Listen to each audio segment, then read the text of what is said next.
سید عطاء المحسن بخاری یہاں سے ادھار کرایہ لے کر فیصل آباد گئے تھے اور یہ جگہ خریدی گئی تھی. اور جس طرح یہ ہم فقیر لوگ ہیں اور ہمیں فخر ہے.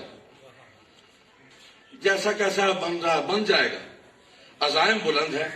دعا فرمائے. آج شاہ جی نہیں ہے عطاء المحسن شاہ جی, آپ نے دیکھا نہیں ہے, وہ ربا اڈا سے پیدل یہاں آتے تھے, چناب نگر سے پیدل وہاں سے یہاں آتے تھے. ہمارا ایک کارکن یہاں موجود ہے صفدر, وہ گدا گاڑی چلاتا ہے, اس کی گدا گاڑی پر بیٹھ کر چنیوٹ سے چناب نگر جمعہ پڑھانے آیا. عطاء اللہ شاہ بخاری کا بیٹا. لاؤ میرے سامنے کون آتا ہے یوں بیٹھ کے باتیں کرتے ہیں لوگ. ہم نے جن لوگوں کو دیکھا ہے, ہم نے جن لوگوں کو سنا ہے, ہم جن لوگوں کی صحبت میں بیٹھے ہیں, ان کی خلوت و جلوت کے ہم گواہ ہیں. ہمیں کوئی متاثر نہیں کر سکتا. جاؤ,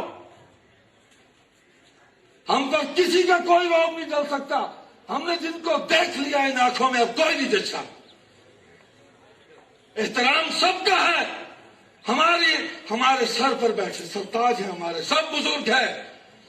لیکن میں بات کہنا چاہتا ہوں, کوئی ایسا کردار ہے تو لاؤ.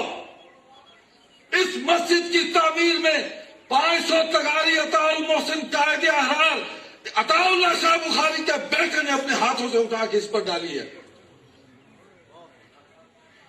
ہم اس کام کو ختم ہونے دیں گے؟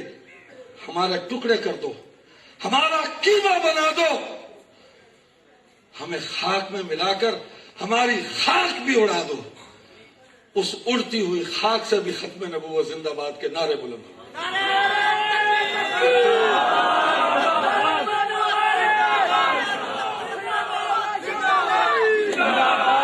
معلوم ہی کب ہے میرا پیارا نبی کیا ہے, ستارے کو بتائے گا اندھیرا روشنی کیا ہے. معلوم ہی کب ہے